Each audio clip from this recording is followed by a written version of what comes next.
Tensions were at an all-time high within the Philosophers, as each of the three branches wished to recover the Philosophers' legacy for themselves, causing all of America, China, and the Soviet Union to turn against each other and attempt to retrieve the legacy and keep all of the money to effectively become the world's ultimate superpower. During the Cold War, a rookie soldier named John took his first missions in service of the American military. In 1950, at 15 years old, he served his country in the Korean War, where he met the Joy, who after World War II earned her new title, the Boss, in reference to her great skill as a leader. The two of them were drawn to each other due to their mutual desire to fill a hole in their lives. John subconsciously desired a mother figure, as he no longer held any ties to his family. And the Boss, having lost her son to the Philosophers, had a need to fill the emptiness left by his absence. The Boss elected to take John under her wing and train him in all forms of warfare and survival training. It was during this time that the two of them developed the combat style CQC, or Close Quarters Combat, which would come to revolutionize warfare and prove extremely valuable to John throughout his military career. John and the Boss grew very close and formed a strong friendship. The Boss became a mother figure to John, and she in turn viewed him as something of a son, who she was proud of and cared for. A year after they met, the Boss took part in Operation Buster Jingle, a nuclear test that took place in Nevada's Area 7.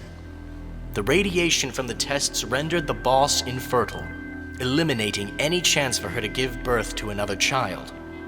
This strengthened her bond with John significantly, as now that there was no chance of her having another child of her own, John was the closest she'd ever get to having a son she could care for.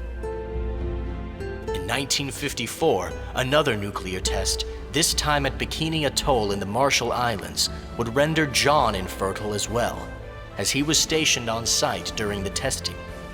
Now these two soldiers truly were kindred spirits. John had no mother. The Boss had no son. They were both incapable of creating true families for themselves. But they still had each other.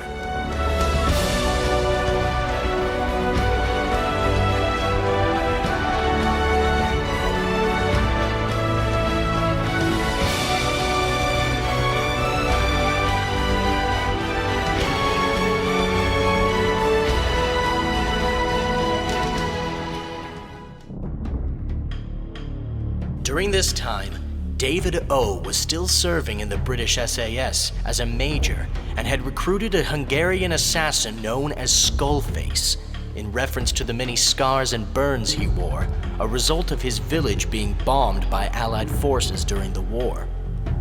He was born in northern Transylvania, which became Hungary when it was invaded by the Nazis who terrorized his village.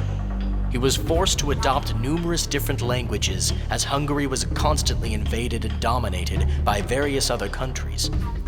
His ability to speak so many languages, coupled with the fact that his injuries had caused severe nerve damage that left him unable to feel pain, made him a true asset as an agent. Skullface had made his living as a spy master for the Soviet Union, specializing in assassinating targets with methods that seemed to point away from murder. Among his high-profile targets was Joseph Stalin, whom he murdered in 1953 behind closed doors using methods that suggested the man had died from a stroke.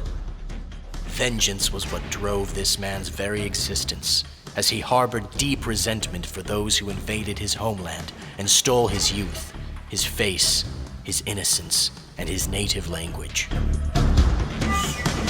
After purging the earth of Stalin's tyranny, Skullface defected to the west to infiltrate the Allied forces and bring his march of death upon them from the inside out. After coming into contact with David, he was recruited to the SAS.